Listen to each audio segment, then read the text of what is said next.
हर साल पुरी में भगवान जगन्नाथ के होठों तक एक मीठा शरबत लाया जाता है और फिर उसे पीने नहीं दिया जाता बल्कि रथ पर ही फोड़ दिया जाता है।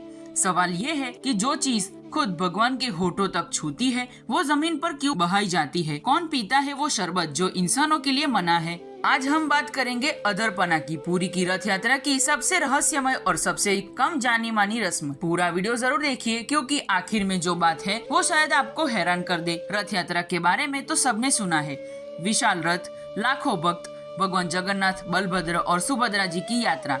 लेकिन इस पूरी यात्रा के आखिरी दिनों में एक ऐसी रस्म होती है जिसके बारे में बहुत कम लोग जानते हैं। इसका नाम है अधरपना। ये रस्म इतनी गूढ़ी है कि खुद ओडिशा के लोग भी इसे पूरी तरह नहीं जानते, लेकिन आज हम इसे परत दर परत खोलेंगे। इसका इतिहास, इसके पीछे की मान्यता और वो सच्चाई जो शायद आपको सोचने पर मजबूर कर दे। सबसे पहले बात करते हैं इस शब्द की। अधरपना दो शब्दों से मिलकर बना है, अधर और पना। उड़िया भाषा में अधर का मतलब होता है होठ और पना का मतलब होता है मीठा पेय यानी शरबत। तो सीधा मतलब हुआ होठों तक पहुंचने वाला मीठा पेय। लेकिन ये सिर्फ नाम नहीं है, ये पूरी रस्म की परिभाषा है, क्योंकि ये मटके सच में इतने ऊंचे बनाए जाते हैं कि वो भगवान के निचले होठों तक पहुंच सके। जरा सोचिए, मटके की ऊंचाई भगवान की मूर्ति की ऊंचाई के हिसाब से नापी जाती है। इतनी बारीकी से हिसाब रखा जाता है इस रस्म में। अब बात करते हैं टाइमिंग की। ये रस्म होती है आषाढ़ माह के शुक्ल पक्ष की द्वादशी त्रयोदशी की तिथि को, यानी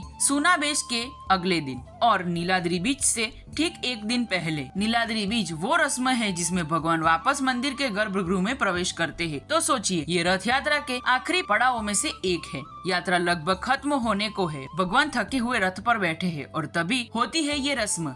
तीनों रथों पर जगन्नाथ जी, बलभद्र जी और सुभद्रा जी के रथ पर तीन तीन विशाल बेलनाकार मिट्टी के मटके रखे जाते हैं, यानी कुल 9 मटके।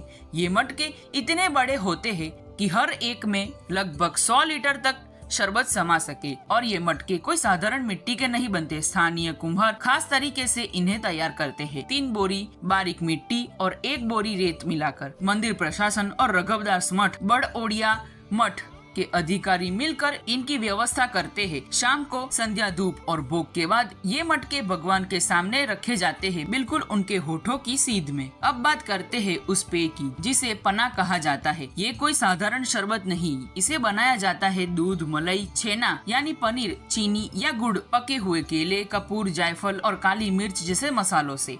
और इसमें जो पानी डाला जाता है वो किसी नल या टंकी का नहीं होता, बल्कि सिंह द्वार के पास छावनी मठ के सामने एक खास कुएं से लाया जाता है। यानी हर एक चीज पानी से लेकर मिट्टी तक परंपरा से बंधी हुई है। 16 उपचार पूजा के बाद ये सुगंधित पेय भगवान को अर्पित किया जाता है। मान्यता है कि लंबी यात्रा और सुनाबेश के भारी सोने के श्रृंगार के बाद ये ठंडा शरबत भगवान के शरीर को राहत देता है। अब आती है वो बात जिसके लिए आप यहाँ तक आए हैं। भगवान को अर्पित करने के बाद ये विशाल मटके रथ के प्लेटफॉर्म पर ही जानबूझकर फोड़ दिए जाते हैं। शरबत बहकर रथ की ढलानों से नीचे गिरता है और इसे कोई प्रसाद के रूप में नहीं बांटा जाता। यहीं से शुरू होता है असली रहस्य। जगन्नाथ संस्कृति के जानकार विद्वान अच्युतानंद दास महोपात्र के मुताबिक ये अधरपना सिर्फ भक्तों या सेवकों के लिए नहीं, इसका असली हकदार है वो अदृश्य शक्तियाँ जिन्हें कहा जाता है पार्श्व देवता। मान्यता के अनुसार पूरी रथ यात्रा के दौरान रथ के चारों ओर सिर्फ इंसान ही नहीं जुटते, बल्कि अनगिनत अदृश्य आत्माएं, यक्ष, गंधर्व और वो शक्तियां भी जुटती है जो रथों की रक्षा करती है। कुछ मान्यताओं में इन्हें भटकती हुई और अतृप्त आत्माएं भी कहा जाता है जो मोक्ष की तलाश में इस यात्रा से जुड़ती है। तो मटके इसलिए फोड़े जाते हैं ताकि ये दिव्य शरबत जमीन पर बिखर जाए और वो अदृश्य शक्तियाँ जो नंगी आंखों से दिखाई नहीं देती इसे ग्रहण कर सके, उनकी प्यास बुझे, वो संतुष्ट हो और शायद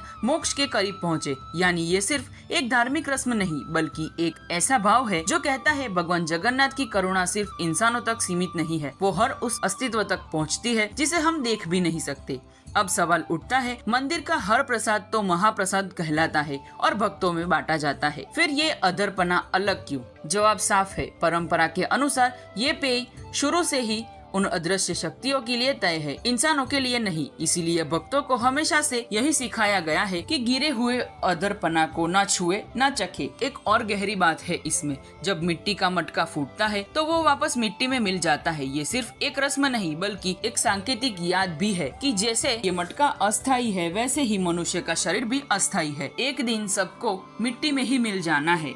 यही वजह है कि जगन्नाथ संस्कृति के जानकार इसे रहस्यों से भरी रस्म कहते हैं, क्योंकि इसमें भक्ति भी है, दर्शन भी है और मृत्यु मोक्ष का गहरा चिंतन भी। एक दिलचस्प बात ये भी है दर्शकों कि पहले ये रस्म 3 दिनों तक चलती थी, लेकिन अब समय के साथ इसे सीमित करके सिर्फ एक दिन यानी सुनाबेसा के अगले दिन मनाया जाता है। आजकल ये रस्म शाम 4:30 बजे शुरू होकर रात करीब 8:30 या 9 बजे तक चलती है और इस दौरान ग्रैंड रोड पर सिंह द्वार के पास इतनी भारी भीड़ जुटती है कि पुलिस को खास सुरक्षा इंतजाम करना पड़ता है। तो एक तरफ ये रस्म सदियों पुरानी परंपरा को निभाती है, दूसरी तरफ आज भी लाखों लोगों की आस्था और उत्सुकता का केंद्र बनी हुई है। तो अगर हम इस पूरी रस्म को एक लाइन में समेटे तो अधरपना हमें क्या सिखाती है? यही कि जगन्नाथ जी की भक्ति और करुणा सिर्फ मंदिर के गर्भगृह या भक्तों की भीड़ तक सीमित नहीं है, वो अदृश्य भटकती हुई अतृप्त आत्माओं तक भी पहुंचती है। एक ऐसा देवता जिसे जगत का नाथ कहा जाता है, वो सच में हर उस अस्तित्व की परवाह करता है, चाहे वो दिखे या ना दिखे। और यही वजह है कि पूरी की रथ यात्रा सिर्फ एक उत्सव नहीं बल्कि एक पूरा दार्शनिक अनुभव बन जाती है, जहाँ हर रस्म के पीछे एक गहरी कहानी छुपी है। अगर आपको ये जानकारी नई और दिलचस्प लगी हो तो वीडियो लाइक जरूर करें और चैनल को सब्सक्राइब करें और कमेंट में बताएं क्या आपने कभी पुरी की रथ यात्रा में अधरपना की ये रस्म खुद देखी है। जय जगन्नाथ।